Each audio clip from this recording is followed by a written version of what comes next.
Halo Tuan dan Puan sekalian, jika Tuan mengunjungi negeri saya, maka Tuan akan melihat banyak hal di negeri ini. Baik itu sosial budaya, masyarakat, sejarah indah, dan juga sejarah kelam yang pernah menimpa negeri ini. Banda Aceh adalah ibu kota negeri ini. Ada banyak hal sebenarnya yang bisa saya ceritakan tentang negeri ini. Tetapi ada satu hal yang sangat membekas untuk saya yang pernah terjadi di sini, yaitu tentang Museum Tsunami yang berada di Banda Aceh.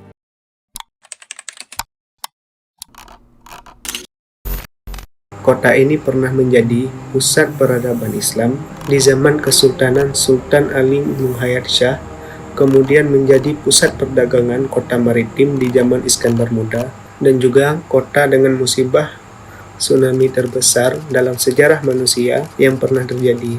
Banyak orang yang kehilangan saudara, kemudian keluarga, dan juga orang tua di bencana ini. Saking besar pengaruhnya terhadap masyarakat Aceh, maka dibuatlah sebuah museum sebagai pengingat dan juga tempat edukasi untuk masyarakat. Apabila hal tersebut terjadi kembali, maka masyarakat menjadi lebih siaga dan waspada. Aceh Tsunami Museum is disaster healing place. The idea to build a museum is very brilliant.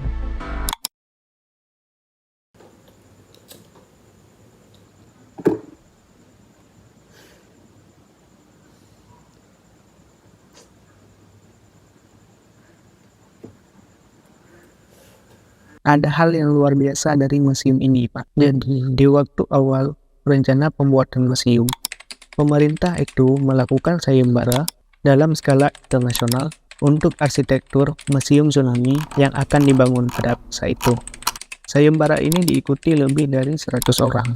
Dan yang jadi pemenang dalam sayembara ini adalah salah satu maestro di Indonesia, yaitu Bapak Ridwan Kamil.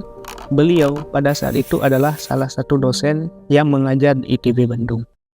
Ridwan Kamil adalah salah satu arsitektur terbaik di Indonesia dengan latar belakang keluarga akademis, membuat beliau melek terhadap ilmu pengetahuan. Pada tahun 1990, Kang Emil S1 Arsitektur di ITB Bandung dan melanjutkan S2-nya di California, Berkeley. Setelah selesai S2, beliau pulang ke Indonesia dan mendirikan sebuah perusahaan yang bergerak di bidang konsultan, yaitu perencanaan arsitektur dan desain yang bernama Urban. Banyak karya yang telah dihasilkan oleh beliau yang dapat kita lihat sampai sekarang.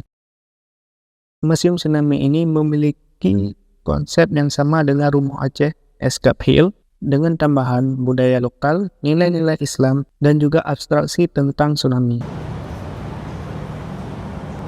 Museum ini memiliki luas lebih dari 2.500 meter dengan beberapa lantai. Bentuk dindingnya melengkung dengan relief geometri yang diambil dari adaptasi dari zaman khas Aceh. Nah, lantai pertama, lorong masuk museum dibuat sempit dengan tambahan nuansa gelap dan air terjun di sebelah kiri dan kanan dindingnya. Ditambah sayup-sayup suara zikir sehingga dapat membawa pengunjung merasakan suasana ketika tsunami ini terjadi.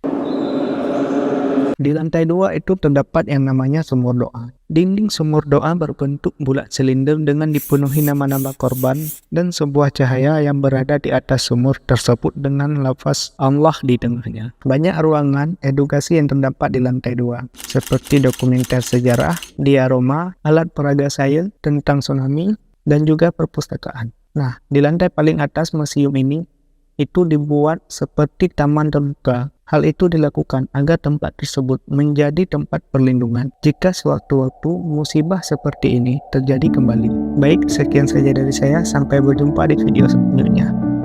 Yo.